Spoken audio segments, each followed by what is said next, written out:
Parfois, la chaîne d'événements nécessaire pour provoquer un accident peut être si étrange qu'elle en devient presque comique. Mais ces pilotes qui luttaient pour maintenir leur Airbus A321 en vol ne riaient certainement pas. Restez avec nous.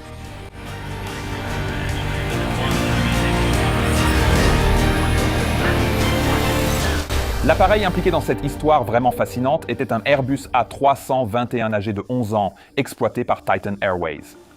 Il était équipé de 2 moteurs CFM56-5B3, une variante des moteurs installés sur le Boeing 737-800 que je pilote habituellement. À l'automne 2019, un échantillon de carburant avait été prélevé dans les réservoirs de l'appareil et envoyé à un laboratoire pour une analyse de routine. Lorsque les résultats sont arrivés, ils ont montré que les réservoirs contenaient une contamination microbiologique modérée, ce qui signifie que des champignons ou des micro-organismes similaires avaient commencé à s'accumuler. C'est en gros similaire à ce qui peut se produire dans une piscine si l'on n'est pas vigilant. La procédure de maintenance pour ce niveau de contamination indiquait qu'un second test devait être effectué dans les quelques mois suivants afin de confirmer les résultats.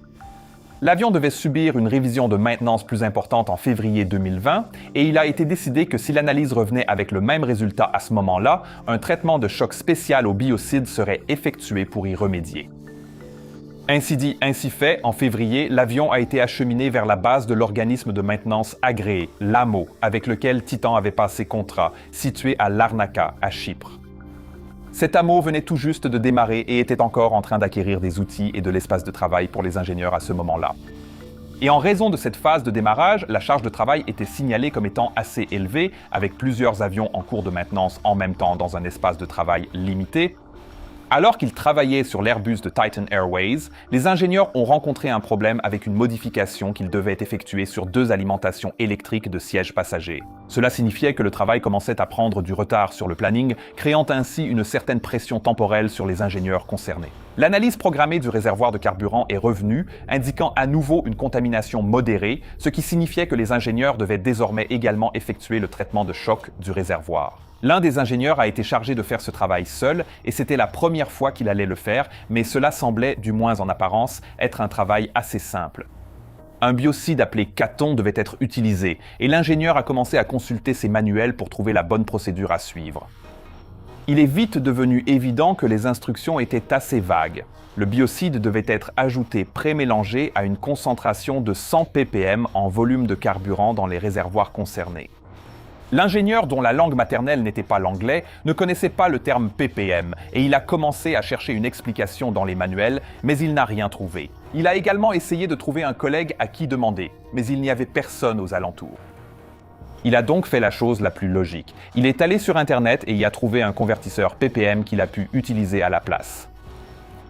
D'après les calculs qu'il a effectués avec ce convertisseur, il devait ajouter environ 30 kg de Caton dans chaque réservoir contenant environ 6200 kg de carburant. Cela ne lui a pas paru si étrange puisque les emballages de Caton étaient proposés dans ce genre de quantité. Mais le problème, c'est que s'il avait fait le calcul correctement, la quantité correcte était en réalité inférieure à 1 kg par réservoir.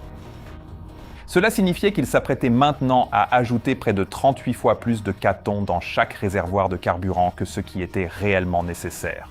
Et en plus de cela, les instructions d'emballage stipulaient que le Caton devait être pré-mélangé au carburant avant ajout, c'est-à-dire déjà incorporé dans le carburant. Mais ce point n'était pas particulièrement bien mis en avant.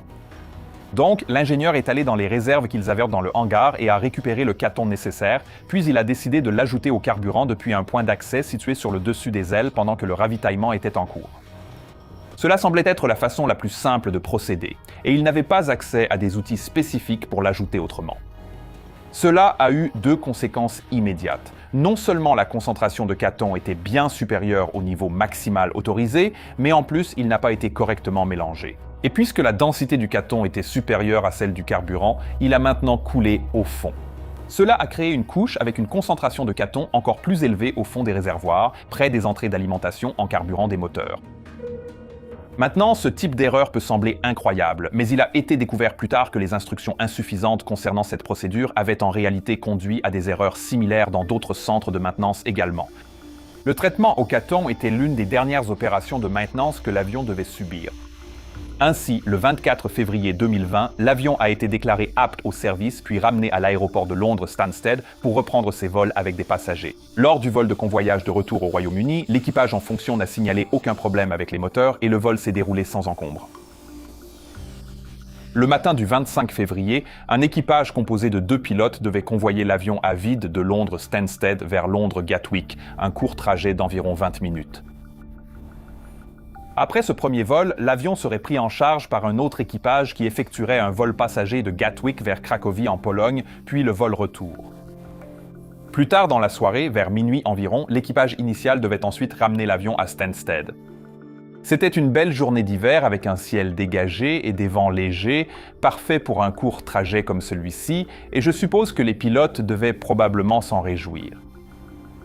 Le commandant de bord avait 28 ans et totalisait un peu plus de 5000 heures de vol dont presque toutes, soit 4855 heures, avaient été effectuées sur la famille Airbus A320. Il était accompagné d'un copilote relativement nouveau, âgé de 38 ans, avec 1245 heures de vol au total, dont 1083 heures sur ce type d'appareil. Après que les pilotes eurent consulté la documentation de prévol, ils se sont dirigés vers l'avion et ont commencé à se préparer pour le départ. Le commandant de bord a vérifié l'état technique de l'avion qui était bon et ne présentait aucun élément de maintenance en attente. Cela était bien sûr à prévoir puisque l'avion venait tout juste de revenir d'une révision majeure. À 5h20 du matin, les pilotes étaient prêts et ont reçu l'autorisation de pushback et de démarrer leur moteur. Le copilote, qui était le pilote en fonction sur ce tronçon, a d'abord démarré le moteur numéro 2 alors que le pushback commençait. Ce moteur a démarré sans problème, mais lorsqu'il a essayé de démarrer le moteur numéro 1, un message ECAM est apparu indiquant que la vanne de carburant haute pression était restée bloquée en position fermée. L'ECAM a également indiqué au pilote d'arrêter la tentative de démarrage et de couper le moteur. Le commandant de bord a suivi les instructions puis a contacté le service de maintenance de la compagnie pour obtenir des conseils sur la marche à suivre. Ils lui ont dit de tenter un nouveau démarrage et de les recontacter si cela échouait à nouveau. C'est une façon assez standard de procéder. Une seule indication de vanne n'indique pas nécessairement un quelconque dommage, surtout tôt le matin lorsque les composants peuvent être froids. Donc, il serait logique d'essayer de redémarrer le moteur. Lors de la deuxième tentative, le moteur a démarré sans problème et il n'y a eu aucun nouveau message ECAM, donc le pilote a conclu que l'avion fonctionnait parfaitement bien. Ils ont repris les procédures normales, roulé vers la piste et décollé pour leur court vol en direction de Gatwick. Le vol s'est déroulé sans aucun incident et après avoir atterri et roulé jusqu'au poste, ils ont été rejoints par l'équipage suivant qui allait assurer le vol suivant en direction de Cracovie.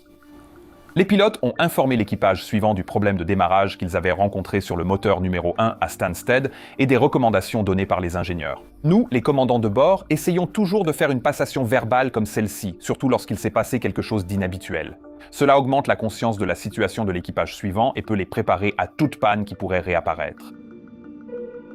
Le nouvel équipage a remercié pour les informations, puis a pris le contrôle de l'avion. Les passagers ont embarqué et l'avion a fait son pushback depuis le poste et a démarré ses moteurs sans aucun problème cette fois-ci. Ils ont ensuite effectué le trajet vers la piste pour décoller de la vanne gauche à Gatwick. Le vol suivant en direction de Cracovie s'est déroulé sans aucun incident. Mais à l'insu de l'équipage, la concentration extrême de Caton dans les réservoirs de carburant de l'avion a maintenant commencé à affecter certains composants à l'intérieur des systèmes d'alimentation en carburant des deux moteurs. Les moteurs sont alimentés en carburant par un dispositif appelé unité hydromécanique, ou HMU. Cette unité utilise du carburant sous pression pour actionner plusieurs vannes à l'intérieur du moteur afin de laisser passer la bonne quantité de carburant vers chaque chambre de combustion. En raison de la manipulation de carburant sous haute pression et pour éviter les fuites, les vannes se déplacent avec une précision absolue et doivent pouvoir bouger de manière fluide et aisée afin que l'unité hydromécanique fonctionne correctement. La boue de Caton au fond des réservoirs avait, au cours de ses 3 premiers vols, commencé à s'infiltrer dans les unités hydromécaniques, se déposant sur les composants internes sous la forme d'une substance gélatineuse. Elle était également, de toute évidence, injectée dans le flux de carburant, mais puisque le Caton avait été conçu comme un additif pour carburant, cela n'affectait pas vraiment la façon dont le carburant brûlait, contrairement à ce que ferait par exemple de l'eau. Cependant, cela affectait légèrement le processus de combustion de 2 manières différentes. Premièrement, la boue qui ne brûlait pas correctement se déposait en partie dans les godets de combustion des moteurs. Et deuxièmement, comme le Caton contenait de petites quantités de différents sels minéraux, lorsqu'il brûlait, il créait un résidu blanc sur les aubes de la turbine haute pression des moteurs. Maintenant, cela vaut la peine de s'en souvenir. Après que l'avion ait atterri à Cracovie, l'équipage a eu une courte pause avant de commencer à préparer le vol retour. Et c'est pendant ce vol que les choses allaient commencer à devenir vraiment intéressantes. Et en parlant d'intéressant, voici un court message de mon sponsor. Vous aimez regarder du contenu informatif et intéressant, n'est-ce pas? Et je suis aussi prêt à parier que vous, comme moi, n'êtes pas de grands fans des abonnements coûteux. Eh bien, si j'ai raison, j'aimerais vous présenter le sponsor d'aujourd'hui qui est Curiosity Stream, un service de streaming par abonnement fantastique proposant des documentaires et d'autres programmes de non-fiction de grande qualité. Curiosity propose des documentaires sur de nombreux sujets différents, notamment la science, la nature, l'histoire, la musique et bien plus encore. Et vous obtenez tout cela pour moins de 20 $ par an. L'expérience de visionnage est excellente, avec tous les titres disponibles dans le monde entier sur presque toutes les plateformes possibles. J'ai récemment découvert ce film fascinant intitulé « Les voitures volantes de demain », qui parle des UV-Toll. Ce documentaire fait partie de leur série révolutionnaire sur l'exploration spatiale, la physique et la mobilité. Et pour vous, Curiosity Stream propose une réduction incroyable de 25% sur leur tarif habituel, ce qui signifie seulement 14,99 $ par an. Et pour en profiter, rendez-vous sur curiositystream.com/mentourpilot et n'oubliez pas d'utiliser le code promo mentourpilot. Encore une fois, c'est curiositystream.com/mentourpilot pour économiser 25%. Cela revient à seulement 5 centimes par mois pour certains des meilleurs contenus non fictionnels disponibles. Merci Curiosity Stream. Maintenant, retour à la vidéo. Les pilotes venaient de terminer un trajet complet sans aucun problème, mais ils se souvenaient toujours des problèmes de démarrage dont le premier équipage leur avait parlé. Cela signifiait qu'ils étaient vraiment attentifs lorsqu'ils ont reçu l'autorisation de pushback et de démarrer pour leur vol retour depuis Cracovie. Le moteur numéro 2 a démarré normalement, mais lorsque vint le tour du moteur numéro 1, un avertissement ECAM de vanne HP du moteur 1 est de nouveau apparu, les incitant à abandonner la tentative de démarrage. C'était le même avertissement que l'équipage précédent avait rencontré à Stansted, et le commandant de bord se souvenait que la maintenance avait dit à ses pilotes d'essayer une deuxième tentative de démarrage. Les pilotes ont alors essayé de faire la même chose, mais avec le même résultat. Le même avertissement est réapparu. Il n'y avait pas de limite fixée pour le nombre de tentatives de démarrage que l'on pouvait effectuer sur les moteurs CFM56, cela dépendait bien sûr de la cause des échecs de démarrage. Les seules recommandations qui existaient concernaient le temps de refroidissement du démarreur moteur. Donc après en avoir discuté un peu, l'équipage a décidé de tenter un troisième démarrage. Lors de cette troisième tentative, ils ont reçu un nouveau message ECAM indiquant « Défaut de démarrage moteur numéro 1, pompage moteur 1 ». Mais ce message a ensuite été suivi par un nouveau message indiquant démarrage en cours, ce qui signifiait que le moteur gérait cela automatiquement. Le moteur a ensuite démarré normalement sans autre avertissement ECAM.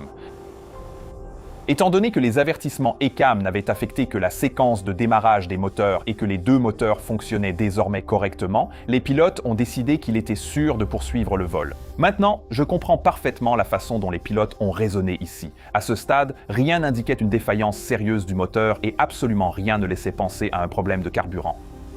La façon dont une contamination du carburant se manifeste normalement, c'est par un avertissement de dérivation du filtre à carburant, indiquant que les filtres à carburant sont obstrués, suivi de problèmes potentiels avec les deux moteurs et l'APU.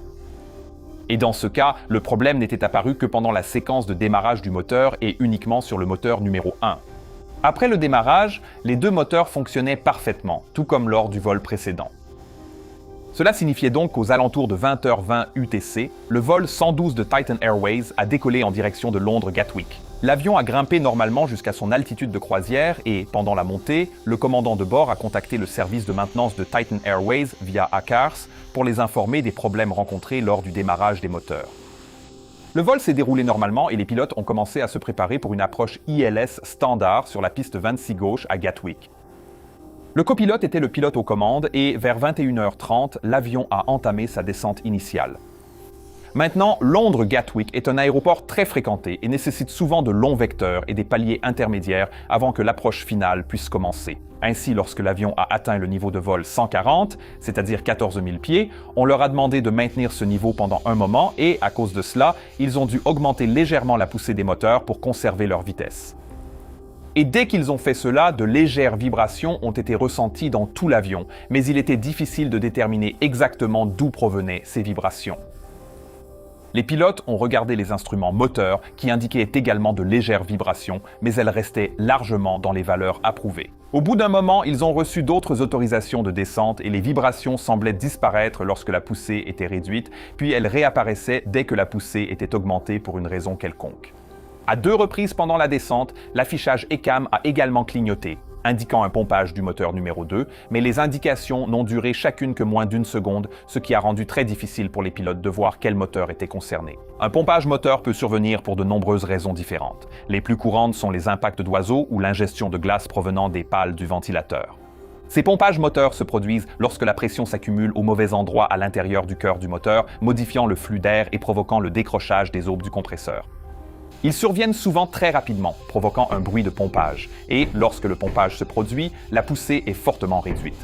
Ces pompages moteurs se répètent souvent plusieurs fois, surtout s'ils sont causés par des dommages, et ils peuvent souvent être résolus en réduisant la poussée du moteur en dessous de la valeur de déclenchement. Et, si cela ne suffit pas, il faudra couper le moteur pour éviter qu'il ne soit endommagé. L'équipage, qui n'était toujours pas certain du moteur concerné, a discuté de la marche à suivre, et le commandant de bord a dit que si l'indication réapparaissait, il suivrait les instructions de l'ECAM, déclarerait un Mayday puis continuerait vers Gatwick pour lequel ils étaient déjà préparés. Ils ont alors demandé des autorisations de descente continue afin d'éviter d'avoir à augmenter la poussée moteur, et cela a semblé fonctionner puisque les vibrations ont d'abord simplement disparu. Mais une fois que l'avion était établi en approche et que l'équipage a sorti le train d'atterrissage, les vibrations sont revenues, mais sans aucun avertissement ECAM associé. Le commandant de bord a décidé de simplement poursuivre l'approche et l'avion a atterri normalement quelques minutes plus tard. Après l'atterrissage, lorsque la poussée inverse a été sélectionnée, le personnel de cabine a signalé au pilote un étrange bruit de pompage. Une fois que l'avion s'est arrêté au poste de stationnement, le commandant de bord a appelé leur service de maintenance et les a informés de ce qui s'était passé pendant le vol. Il a également inscrit l'information concernant le pompage moteur indiqué dans le carnet technique de l'avion et une fois que vous avez fait cela, une fois que vous avez noté quoi que ce soit dans le carnet, l'avion ne pourra pas repartir tant qu'un ingénieur qualifié n'aura pas examiné le problème et potentiellement ne l'aura pas résolu. Et pour que cela soit fait, un technicien de maintenance en ligne expérimenté, qui travaillait pour une société de maintenance tierce et non pour la compagnie aérienne elle-même, a été appelé. Il s'est rendu à l'avion et a discuté avec les pilotes, puis il a téléchargé le rapport post-vol, PFR, depuis les ordinateurs de l'avion. Un PFR est essentiellement un rapport de toutes les pannes signalées pendant le vol, et il montrait l'alarme de pompage du moteur numéro 2 ainsi que les problèmes de démarrage précédents. Il n'y avait aucune entrée dans le carnet technique concernant les problèmes de démarrage, et même s'il a constaté qu'ils s'étaient produits, il ne pensait pas qu'ils étaient liés et il n'avait pas reçu d'instruction de l'ingénieur de la base pour approfondir la vérification. Et voici maintenant peut-être le rebondissement le plus ironique de toute cette histoire. Parce que l'ingénieur de piste a maintenant pris les résultats du PFR et s'est rendu sur son ordinateur de maintenance pour chercher la procédure de dépannage appropriée. La compagnie pour laquelle il travaillait était en train de passer d'un logiciel d'ingénierie à un autre, mais le nouveau logiciel amélioré n'avait pas encore été entièrement installé. L'ingénieur de piste savait que l'avion en question était équipé de moteurs CFM56, mais il ne savait pas que Titan Airways avait récemment commencé à utiliser des A321 équipés des nouveaux moteurs LEAP, un également fabriqué par CFM. Cela signifiait que, lorsqu'il est allé dans le système informatique, il n'a pas filtré en utilisant l'identifiant de l'avion. À la place, il a utilisé le code de panne reçu du PFR, puis a choisi un moteur portant la mention CFM dans la liste qui s'est affichée. Le problème était que le CFM56 était indiqué comme CFMI et les nouveaux moteurs LEAP comme CFML. Et cela signifiait que l'ingénieur, sans même s'en rendre compte, choisissait désormais la procédure de dépannage pour le mauvais type de moteur. Dans le cas des moteurs LEAP, seule une simple inspection visuelle extérieure était requise après une indication de pompage moteur. Mais s'il avait choisi la procédure pour les moteurs CFM56, les bons moteurs, il aurait également dû effectuer ce qu'on appelle une inspection au boroscope. Une inspection au boroscope consiste à regarder à l'intérieur du moteur avec une petite caméra, notamment les aubes de turbine. Et vous souvenez-vous de ce qu'il aurait vu s'il avait fait cela? Oui, des résidus blancs provenant de catons brûlés. Si vous aviez vu cela, cela aurait très probablement arrêté complètement cette chaîne d'événements, mais au lieu de cela, les trous du modèle du fromage suisse ont simplement continué à s'aligner. L'ingénieur de piste a alors effectué l'inspection visuelle extérieure requise, qui n'a révélé aucun problème, puis il a validé le moteur comme étant entièrement opérationnel et aucune autre action n'a été entreprise. Les pilotes qui avaient piloté l'avion le matin étaient maintenant revenus pour ramener l'appareil à Londres Stansted. Ils avaient été informés par l'équipage précédent des problèmes persistants de démarreur sur le moteur numéro 1 et des nouvelles indications de pompage moteur sur le moteur numéro 2. Le commandant de bord sortant a également expliqué que le service de maintenance avait été informé et qu'il travaillait actuellement sur le moteur. Le fait que les deux moteurs aient maintenant présenté des problèmes aurait probablement rendu le commandant de bord actuel très prudent. Il a appelé le service de contrôle de maintenance pour discuter du problème et ils lui ont dit que le problème de démarreur était probablement lié à un allumeur et que, tant que le moteur démarrait, cela ne lui causerait pas d'autres problèmes. En ce qui concerne l'autre moteur, il faisait l'objet d'une enquête pendant qu'il parlait, mais personne n'avait fait de lien entre les deux problèmes. Le commandant de bord a ensuite également parlé au technicien de maintenance en ligne qui travaillait sur l'avion et il a aussi observé sa façon de travailler qu'il a trouvée méticuleuse et professionnelle. Cela l'a rassuré, mais il a tout de même procédé à un briefing avec les 5 membres d'équipage de cabine qui allaient voler avec lui jusqu'à Stansted au sujet des problèmes et leur a demandé d'être très vigilants.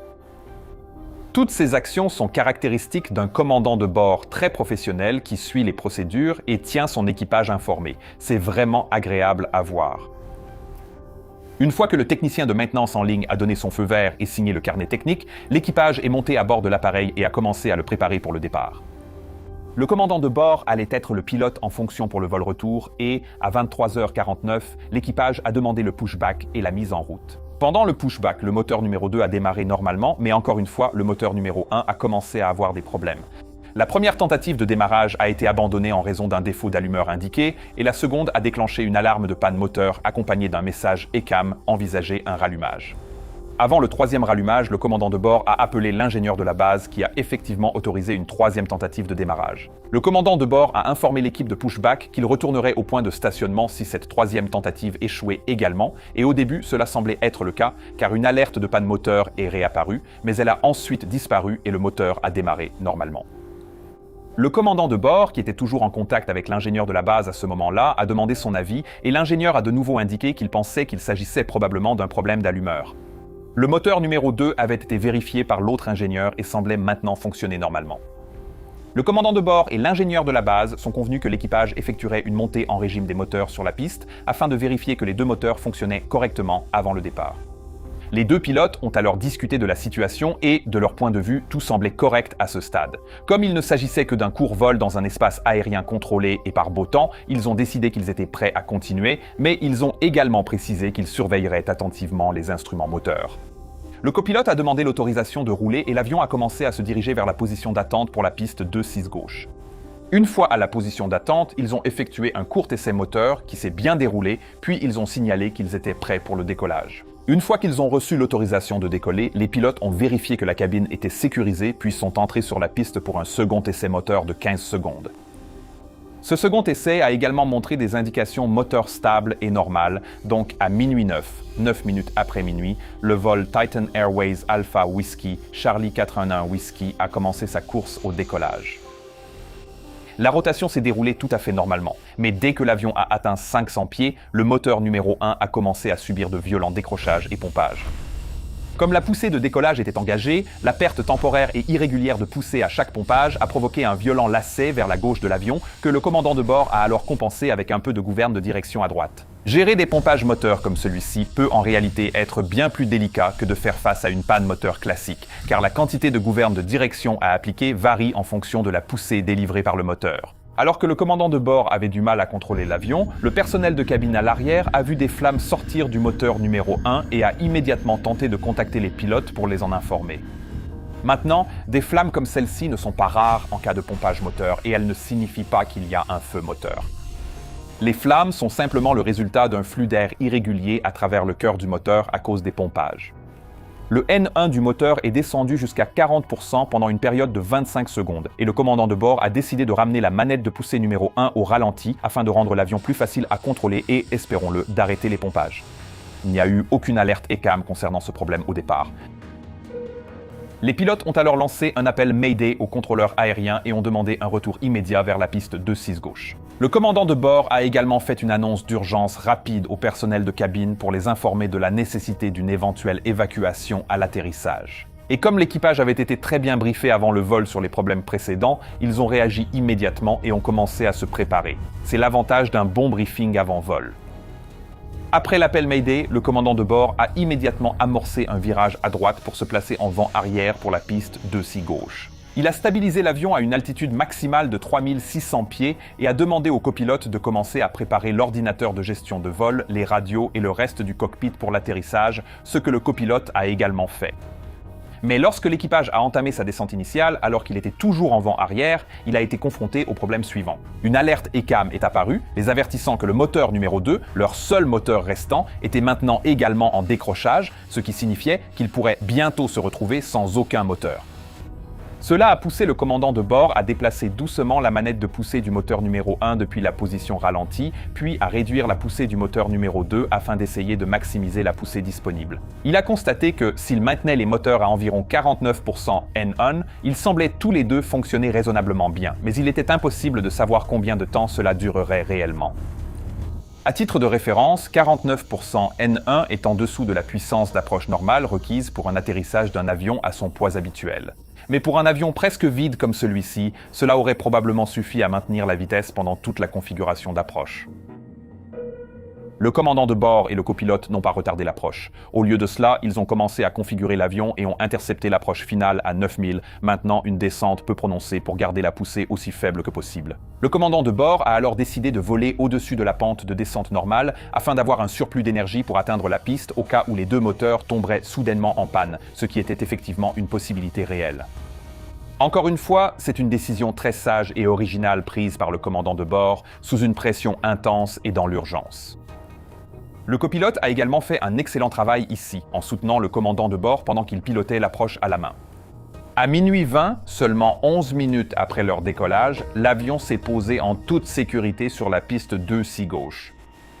L'équipage a utilisé les inverseurs conformément aux procédures normales et ils semblaient fonctionner correctement, mais ils ont été accueillis par les pompiers qui sont intervenus auprès de l'avion après l'atterrissage et ont signalé que les moteurs ne faisaient pas un bruit normal.